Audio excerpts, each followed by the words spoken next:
This is one of the last temperate rainforests in the world. Remote, primeval, and pulsing with life. If there's a paradise on Earth, this just might be it. The Alexander Archipelago of southern Alaska. And at the crest of the food chain is one of the most majestic creatures on the planet.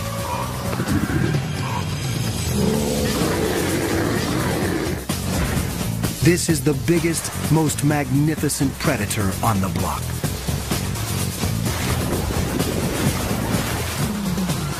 But everywhere, its ancient haunts are under siege.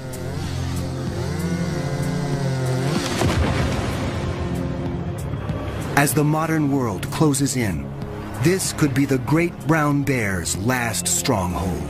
To protect this extraordinary species, researchers have to learn more about its secret life deep within the forest, and quickly. A veteran tracker joins forces with a new technology that may allow us to enter the bear's ancient territory without risking a close encounter of the grisly kind.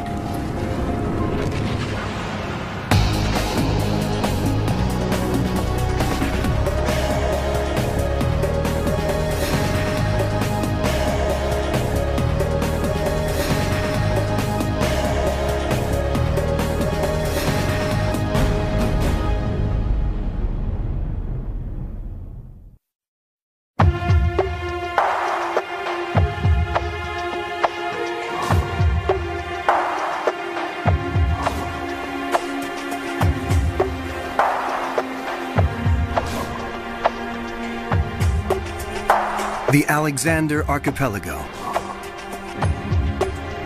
More than 1,000 islands clustering off the coast of Western Canada. Originally mountain summits, they are blanketed by dense, ancient woodlands. These are some of the last temperate rainforests on Earth. When most people think of rainforests, this is what they have in mind. Lush, wet, warm, a steaming jungle. This is the tropical rainforest. Young, leafy trees, a huge variety of wildlife.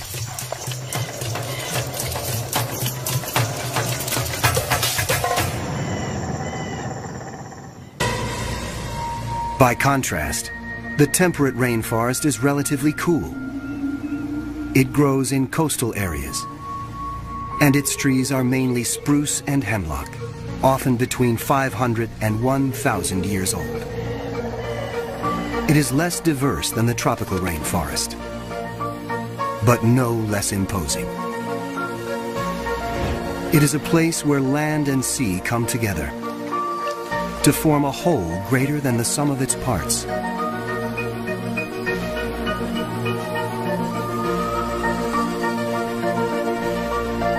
The islands have names like Chichagof, Admiralty, Baranof, Prince of Wales.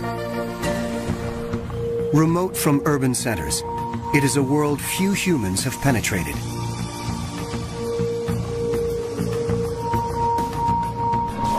As a result, this vibrant ecosystem is a kind of heaven on Earth.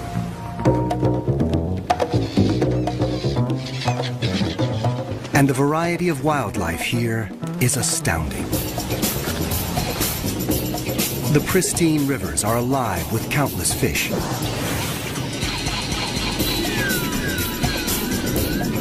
Amidst the islands, killer whales breach.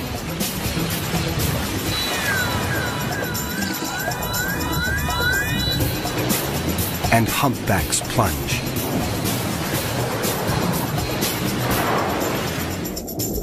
Dall's porpoises and Steller's sea lions feast in the food-rich waters.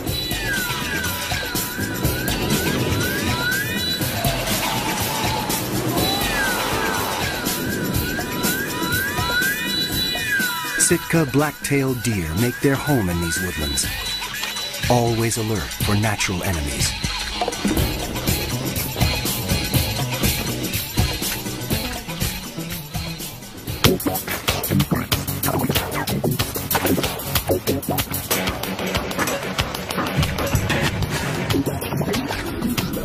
And the lord of this southern Alaska paradise is this mighty beast. You may know this bear as the grizzly.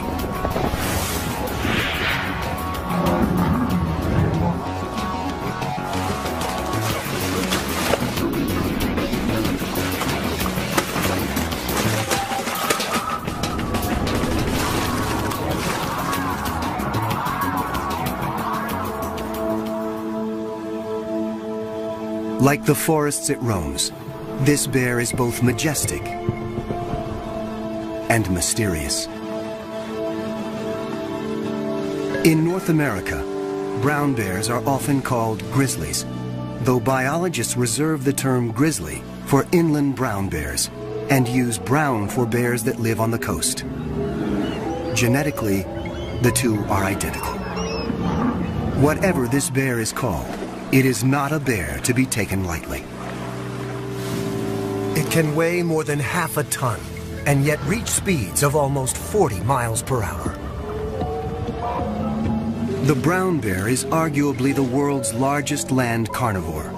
You might think that honor goes to its cousin, the polar bear, but many scientists classify the polar bear as a marine mammal because it spends most of its life in the ocean or on sea ice.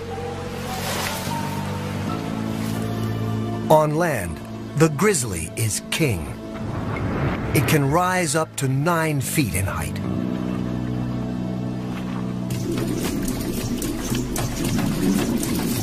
Bears are formidable hunters. They have a keen sense of smell, 7 times more powerful than a dog's. And they are notoriously patient in stalking their prey.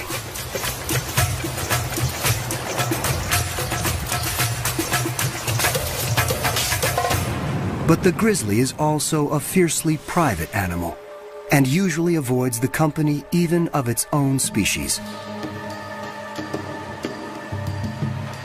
Any human trespassing on its space is asking for trouble. And that includes biologists who'd like to get close enough to learn more about this reclusive animal.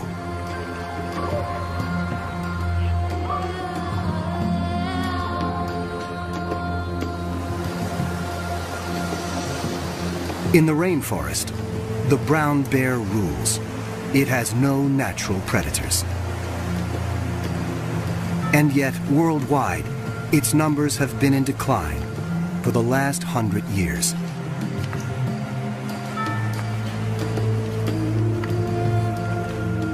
In the early 1900s, more than 100,000 brown bears roamed the western United States. Today, only about 1,000 remain.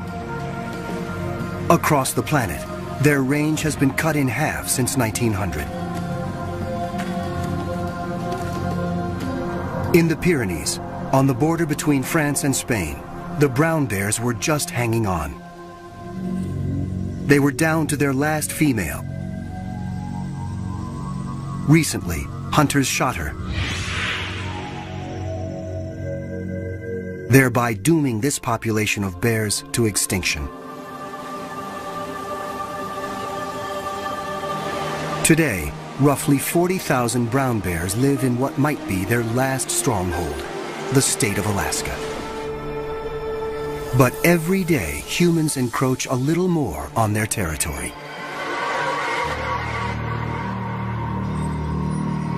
And once again, as in the ancient story, it's man who has brought trouble to paradise.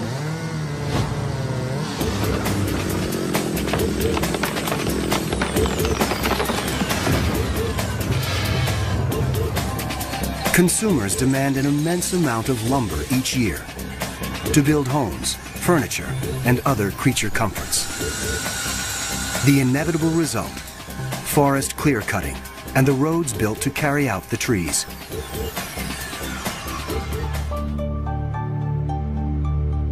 On Chichagof Island, many bears tend to converge on river valleys during the summer months. But over the last 20 years, roads have cut deep into this once virgin wilderness. And timber clear-cutting has turned some of the bears' summer stomping grounds into stump fields.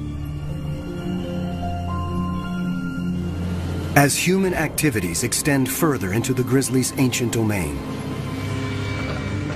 humans and bears are meeting more and more often.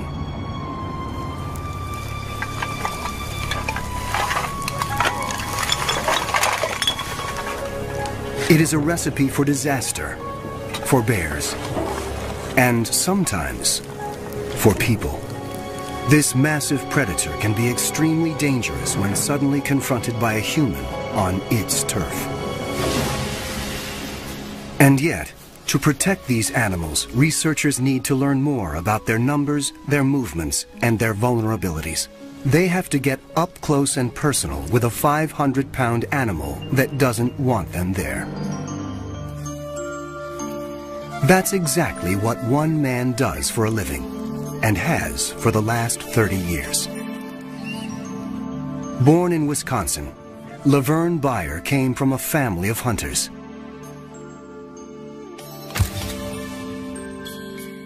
He arrived in Southeast Alaska in 1970 and fell in love with the wilderness.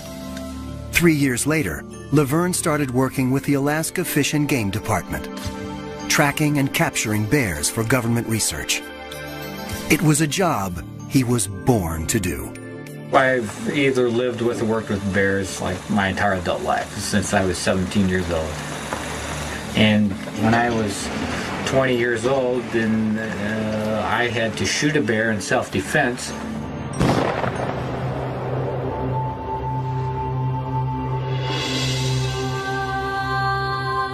And once you have to shoot a bear in self-defense, that's kind of one of the events in your life you don't forget.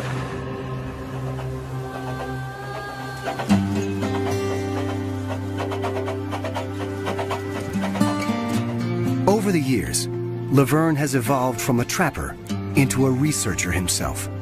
Largely self-taught, he works on the cutting edge of bear research technology here in Southeast Alaska.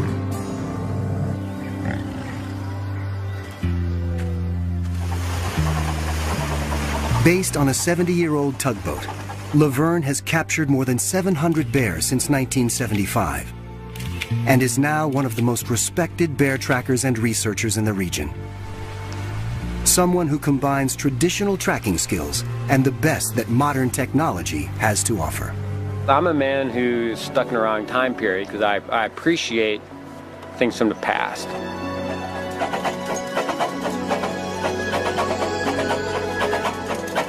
I definitely appreciate technology, and I guess it's somewhat like, too bad a person couldn't live in the past, but yet have some technology of the future. Technology of the present includes VHF and GPS radio tracking collars, which Laverne and his colleagues use to get a sense of the bear's movements. He wants to know how their range is changing over time in response to clear cutting and road construction. Before you can attach a radio collar, though, you have to capture the bear.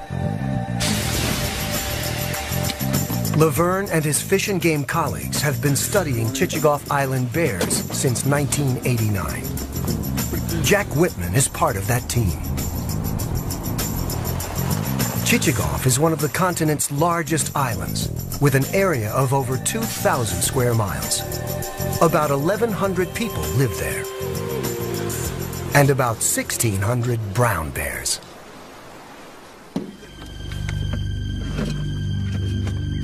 As they prepare for their research expedition into the brown bear's domain, they're all too aware of how alert they have to be. We're trespassing in a pretty major way in places where brown bears live, where most people shouldn't go. It would be foolish, regardless, how one feels about bears, not to carry a weapon.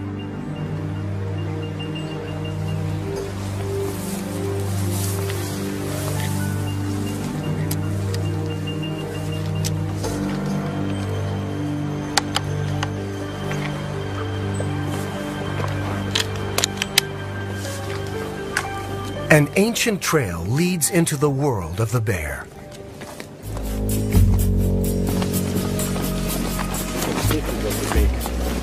This is a bear trail, it's not a people trail. Yeah.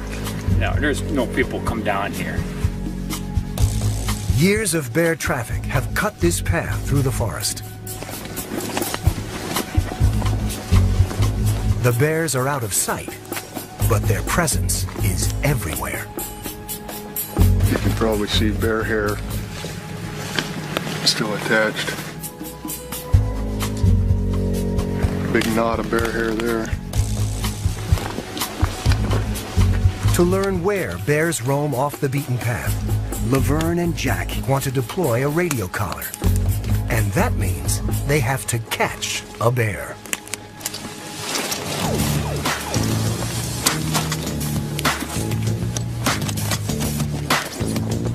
The art of snaring a bear without injuring it is a delicate one. In order to direct its path into the trap, you have to think like a bear thinks. You have to choreograph its movements. The bear has to hit a bullseye right here. Okay. We're trying to force that foot into that spot. Okay, so when he's walking down the trail here, he has hit that perfectly without touching the cable there. Plus you're trying to create his step for him too. This stuff here kind of leads him into this bullseye.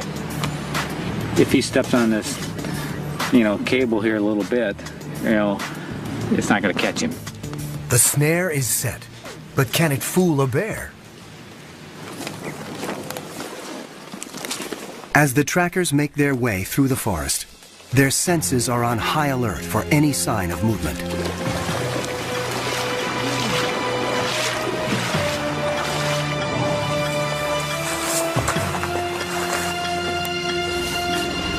One of their snares has been triggered, but it didn't catch a bear.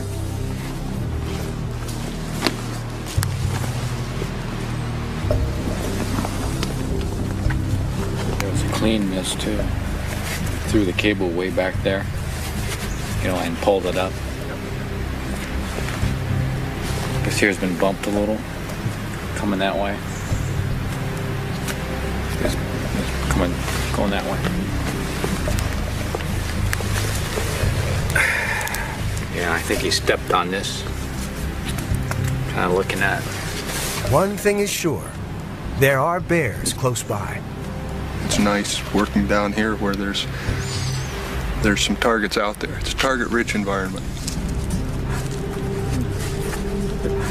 They try again and move on.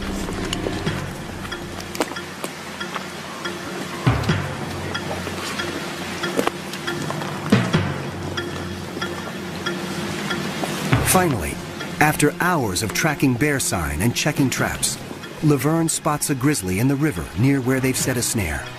It could be headed toward the trap. Now the key is staying silent, motionless, and downwind. They pick out motion, so you move slow, and deliberate, and if preferably you move when they're not looking at you.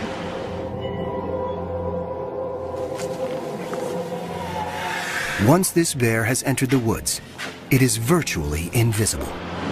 Trying to determine whether the bear knows if we're here or not by the wind. The wind's kind of going right towards it.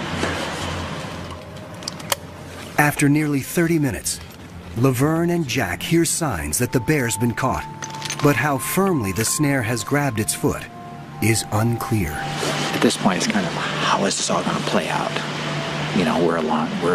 There's other things that are going to happen here to determine whether it's a good capture, a bad capture, an ugly capture. A tranquilizer dart is the most gentle way to put a bear to sleep, so they can attach the radio collar and do their research. For now, the animal seems relatively calm.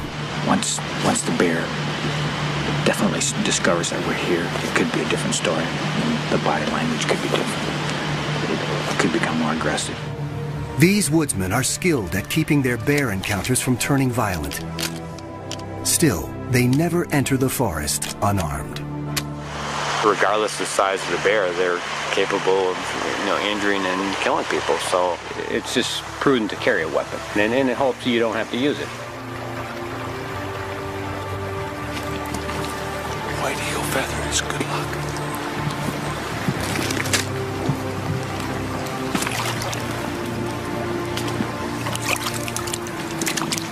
To make sure he places the dart accurately, Jack has to get within 10 yards of a 500-pound and now very aggravated bear. As he lines up his sight, Laverne covers him, just in case.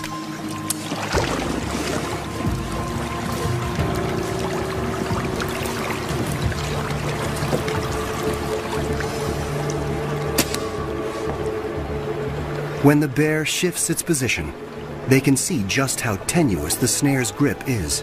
A sudden jerk, and this angry bear could be on them in the blink of an eye.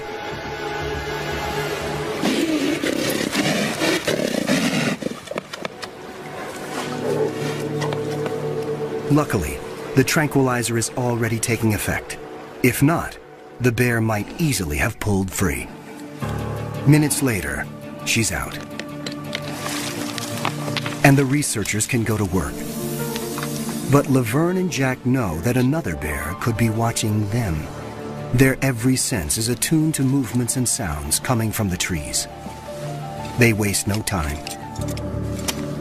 First, a blood sample. Then, the radio collar. Radio tracking is an indispensable tool for assessing the movement patterns of a population of bears. Each collar has a unique frequency, so each bear has a unique frequency. It allows us to hear where she is.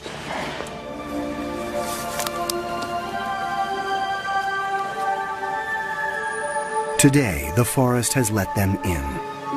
It remains to be seen if it will let them leave.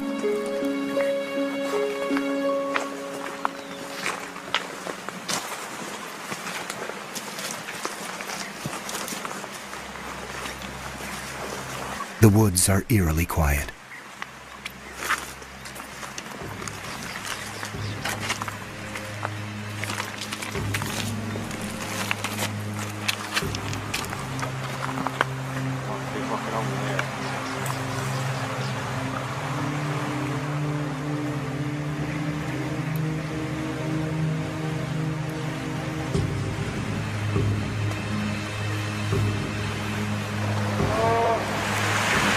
Yep, right there. I think I hear a growl. Suddenly, they realize they're being watched.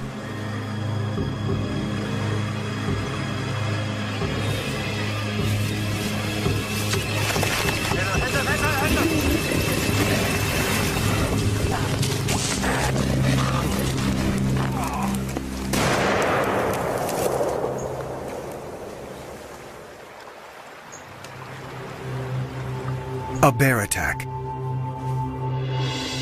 Laverne had no choice but to shoot.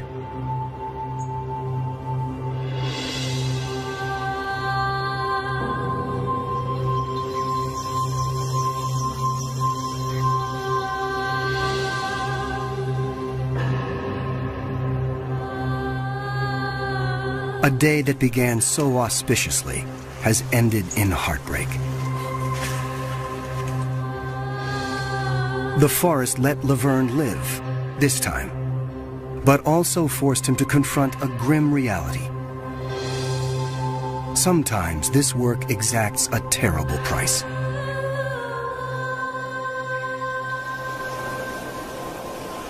The attack has left Laverne with more than just emotional scars.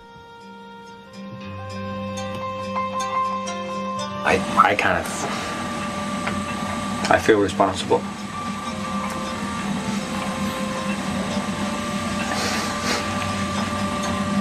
You know, I did not want to pull that trigger. I did not want to kill her. You know, it was like shooting a friend. This, 'Cause here's some, yep. and felt, we're trying to help you. We're trying to help her, or help the species. She doesn't know that. I don't want to shoot you. Can't you understand that, we're not trying to hurt you?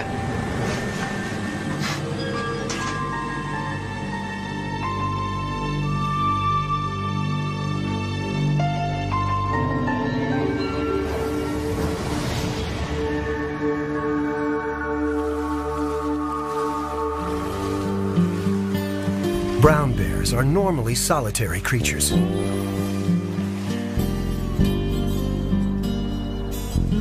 And most of their time is spent finding food and eating.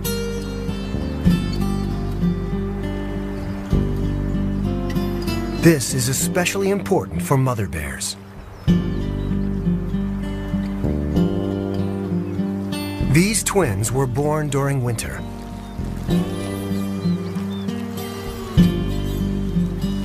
They depend upon their mother's milk.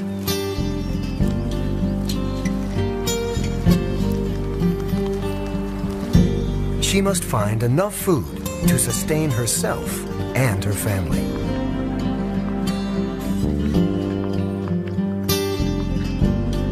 In early summer, brown bears commonly eat berries, grasses, and other vegetarian fare.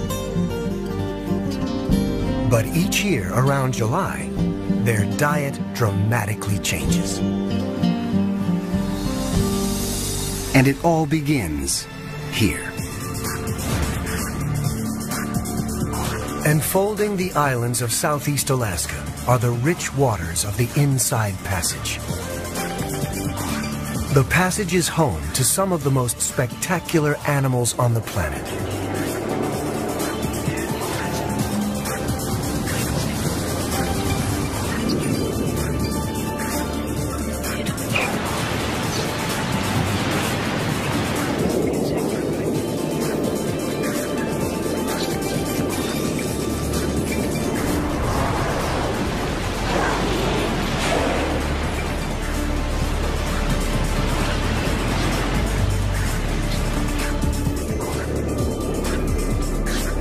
The cold, nutrient-rich waters welling up from the Pacific depths nurture a flourishing food chain.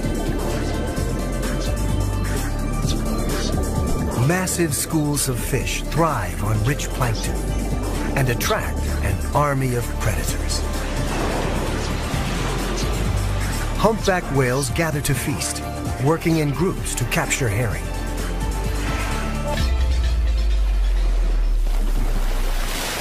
Dall's porpoises rely on speed to catch their prey.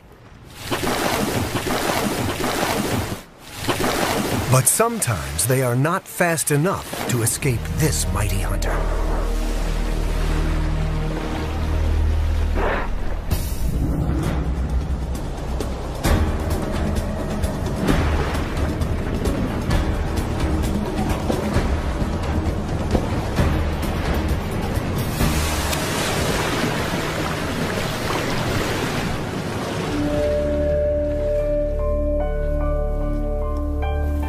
On shore, another mighty hunter is getting impatient, waiting for its share. For in a coastal rainforest, the worlds of sea and land are intimately connected. And the ocean's emissary to the rainforest is this remarkable pilgrim, the salmon.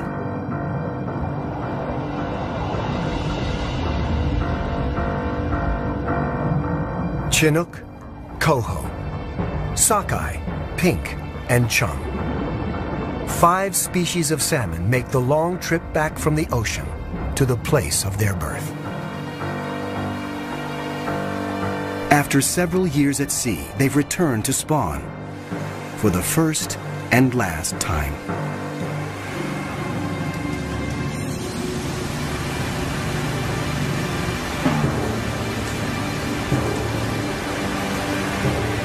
These weary travelers have overcome crushing odds to make it this far. Now, they're running on empty. But this is their only chance to breed. Doggedly, they push on.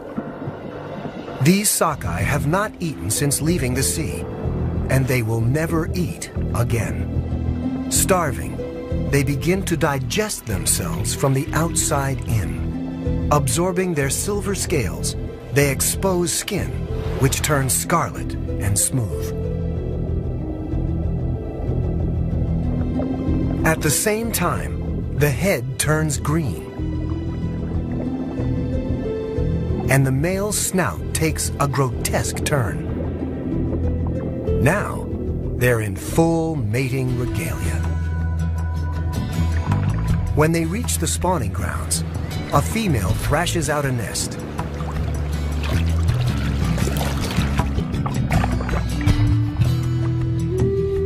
The male shadows her, ready to do his part. The spawning rituals culminate under cover of night. A female shudders with the effort of expelling her eggs.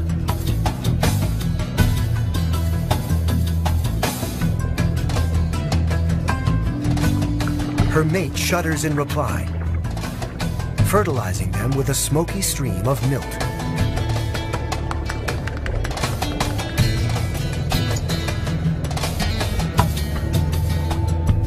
A female can lay 1,000 eggs per nest, and she may build several before she dies.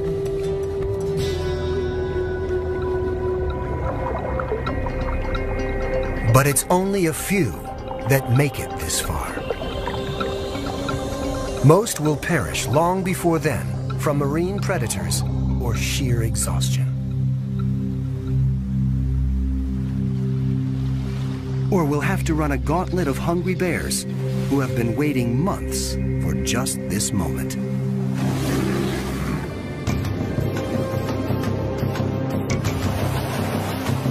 Bears are patient hunters, and for animals their size, their striking speed is phenomenal.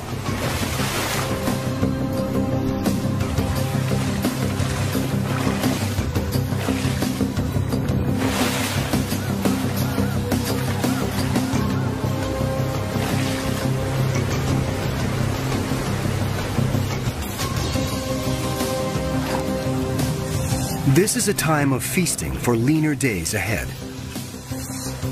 Often the bears don't even bother with the salmon meat. They're after the fattier and more nutritious parts, the eggs, the brain, the skin.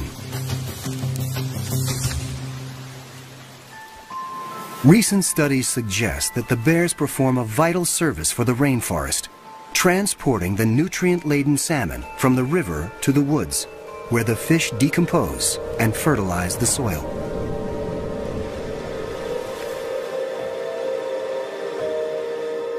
But bears aren't the only hunters on Chichagof Island today. Brown bear hunting is legal in Alaska. Brown bear hunting season is open until the 20th of May. No matter how Laverne may feel personally about the practice, big game hunting is a popular sport in Alaska. If it's going to happen anyway, Laverne wants to make sure it's done properly, and the right bears are taken.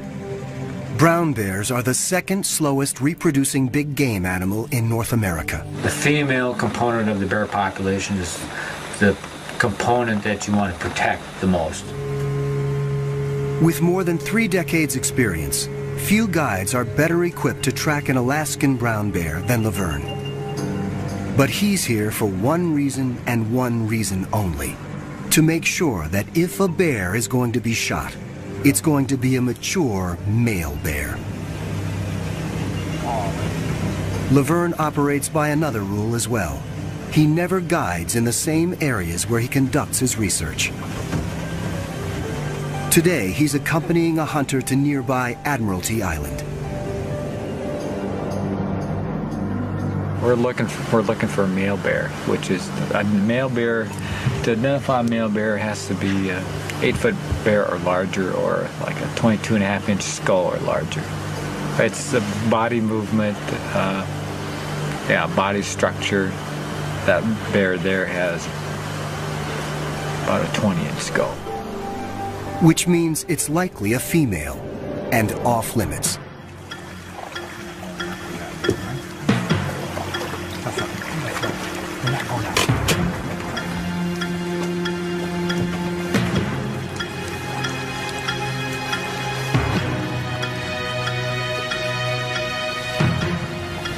This bear too is a female.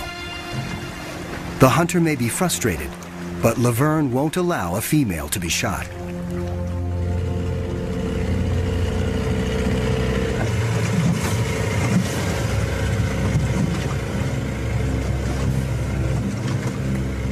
We saw a bear on the beach, and we're going to go take a little closer look and see what it looks like.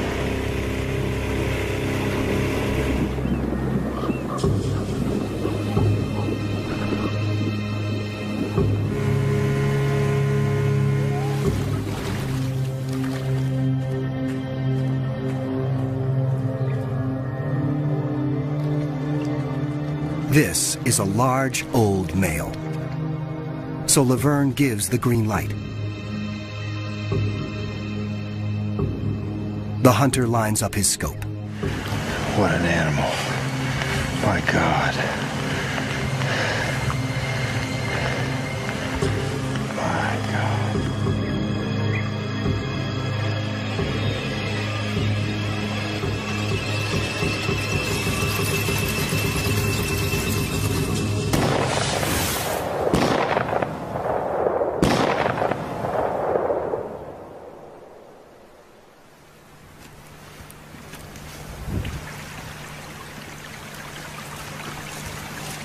When they reach the bear, he is still alive. Laverne makes sure he is put out of his misery quickly. Get it over.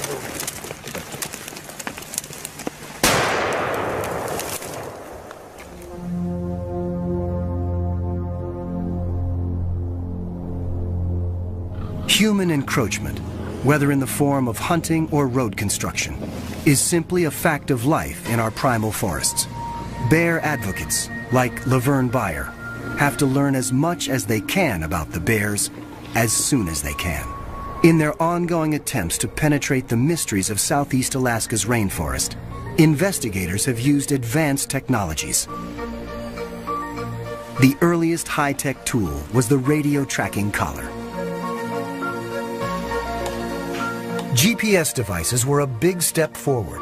They make use of dozens of orbiting satellites to calculate the precise location of a tagged animal, sometimes within 3 feet. But GPS only tells researchers where the animal is, not what it's doing. What they really needed was a way of getting a video and audio recorder into the deep forest, where it could show them natural behavior, the kind of behavior humans rarely see, because our very presence changes the way animals behave. Fortunately, just such a device exists. It's called CritterCam. CritterCam is the brainchild of marine biologist Greg Marshall. Its purpose is to show us the natural world from the animal's point of view. Over the last 15 years, CritterCam has gathered remarkable video, audio, and environmental data from a wide array of creatures. From great white sharks and blue whales, to emperor penguins and leatherback sea turtles. For the first time, we are able to see what the creature sees and enter its world without conditioning its natural behavior.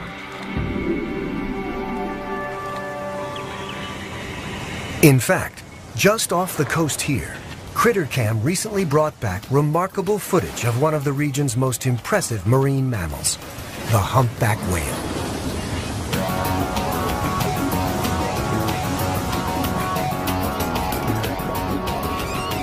CritterCam revealed how humpbacks hunt together beneath the surface. Some whales herd the fish. One blows a ring of bubbles.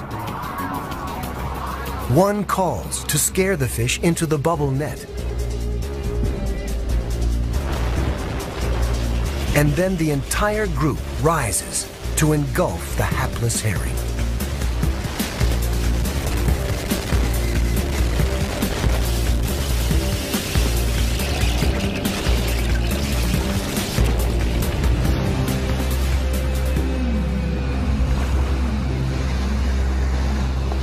For the first time, scientists could penetrate the murky waters and watch the whale's behavior.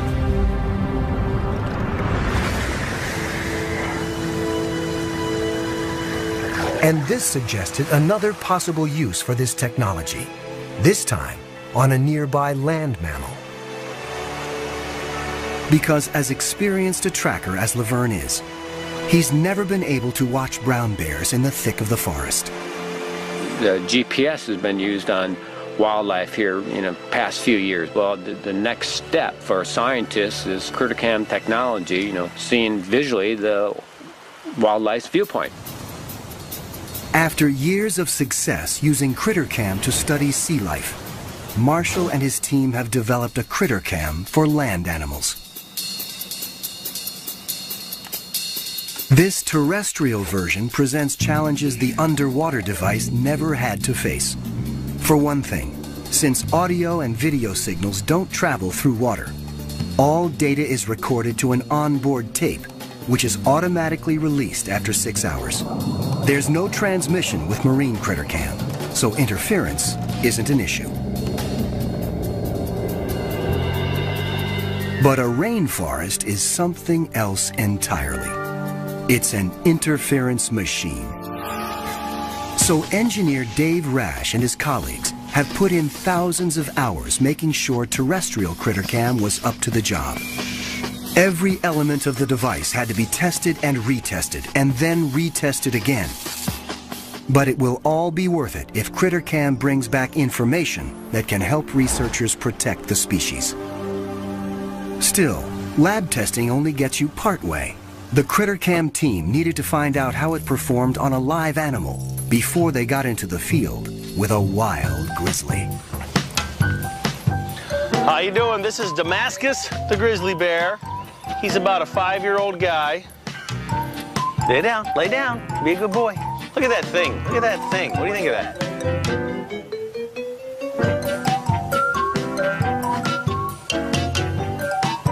Will you let us put that on? See if we can get your perspective on life?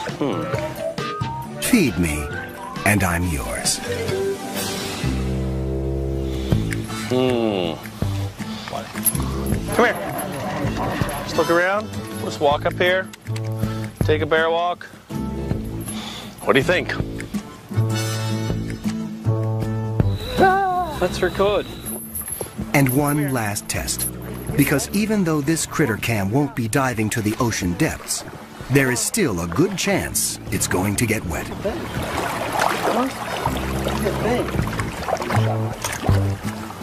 boy, huh? You want to swim a little? You want to see a little swimming?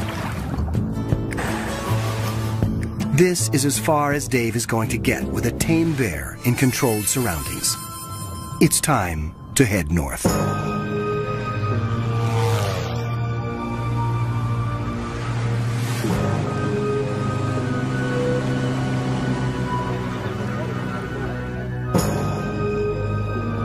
The terrestrial critter cam can dispense with the heavy recording mechanism and transmit directly to a remote receiver.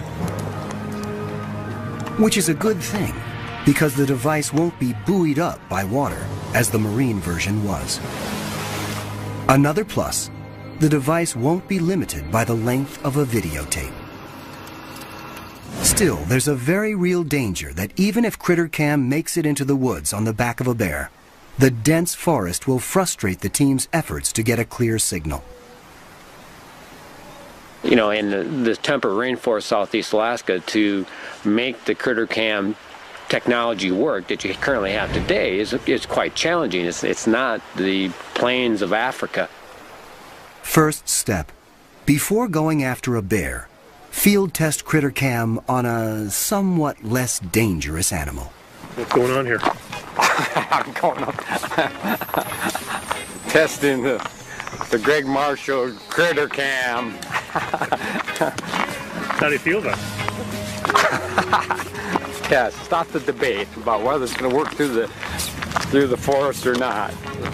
It doesn't take long to see the shape of things to come. Well, we're just tracking Vern as he walks up the canyon. And, The signals that I'm getting aren't as strong as I expect. Dave quickly tracks down the source of the problem. This antenna has connections on it which are very clearly marked. Even the best labelled things are no match for stupidity sometimes. Now we've got much better video.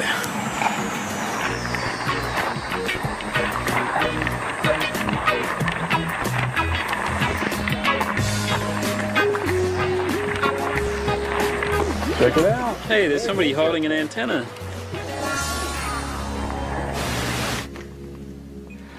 There's only so much preparation Dave can do. They'll have to try it out on a real bear and make adjustments as they go. We've come all this way, put in all this effort to get to this point, and I don't want my electronic part to be the thing that makes it not happen today. So I'm nervous. The effort will all be worthwhile if CritterCam can bring back information that will help safeguard these bears' future. CritterCam may be light years more advanced than a radio collar, but the process of getting it on a bear is just the same.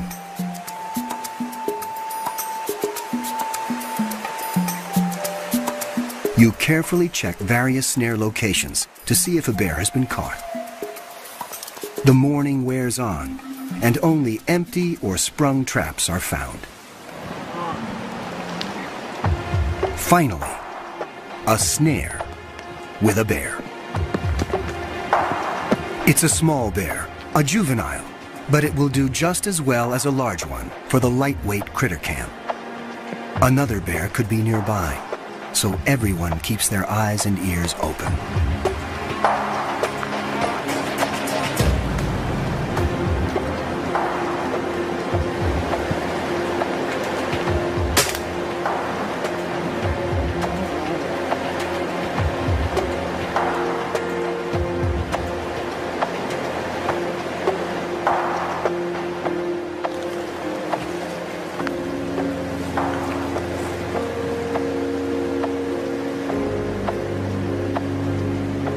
Now, the main event.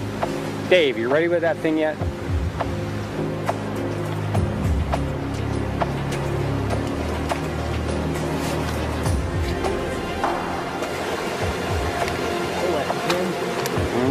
That can be locked then? What's that? She's on. Till you hit the button, huh? Can you push that little thing in there? The device is locked in place and set to transmit. Time to wake up the bear.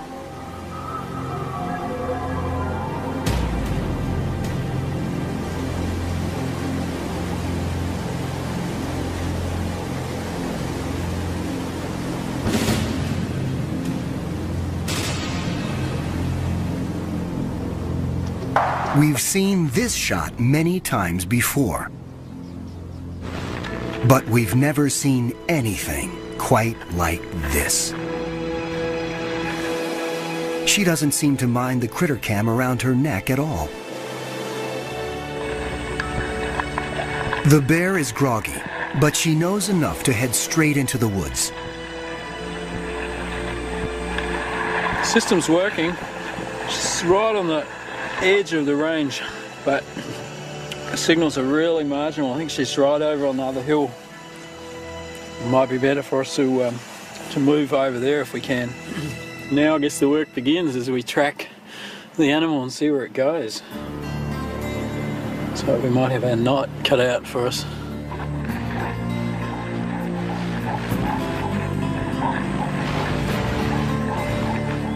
As morning becomes afternoon, the team follows the CritterCam signal to stay within range.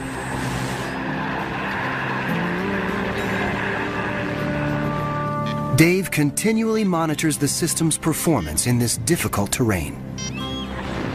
Suddenly, an animal known for its solitary nature shows its softer side. Right there. There's a bear with her. She's having a greeting right now. That might be Mom. This is a complete surprise. The critter-cammed bear is old enough that Laverne wouldn't have expected it to be spending any time with its mother.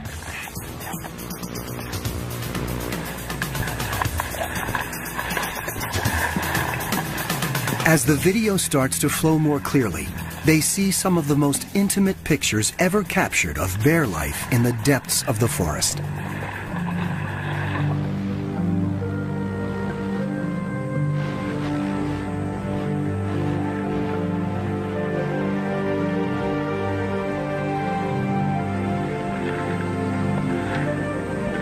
She builds a daybed and curls up for a nap.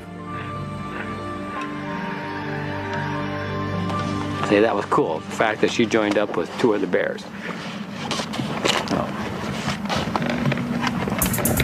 Did he actually just say cool? He did. Wow. He thought it was cool, and I think he smiled. When the bear wakes up, an excited Critter Cam team watches as she eats some Devil's Club berries, a staple of the brown bear diet. Oh, check it out, yeah.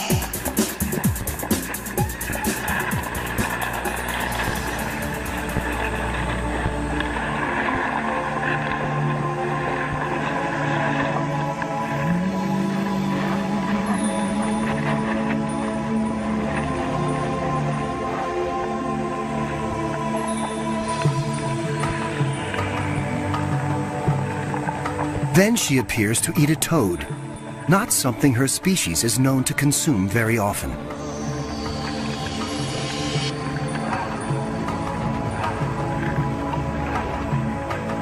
But berries and toads are just appetizers for a brown bear. Soon the bears head to the stream for the entree. And the young female is in the midst of it all.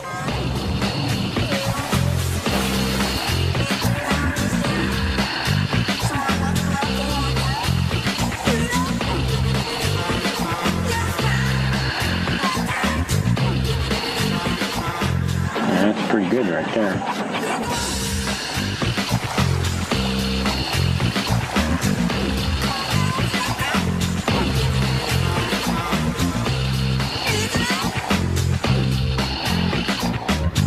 Laverne and the others are glued to the monitor.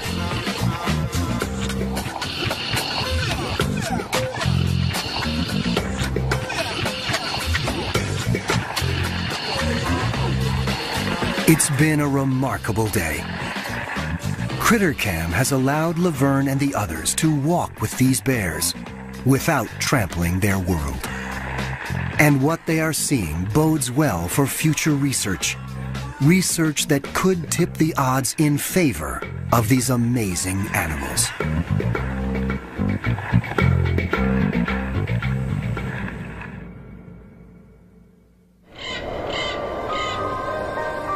It took thousands of years to create the rainforests of Alaska's Alexander Archipelago. They comprise some of the most pristine wilderness in the world. And they could be gone in just a few generations. The future of road building in southeast Alaska is unclear. But what is clear is that more roads would mean more pressure on the bear's home territory. And more encounters between human and bear. The brown bear's best hope may lie with researchers and advocates like Laverne Beyer, a man who has seen grizzly bears die, sometimes at his own hand, and knows all too well the cost of unrestrained human expansion. There are undoubtedly many stories hidden within the thick shadows of the northern rainforest.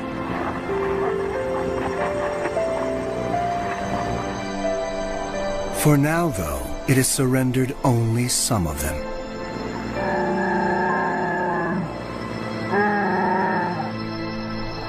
Time alone will tell if it can be persuaded to relinquish more.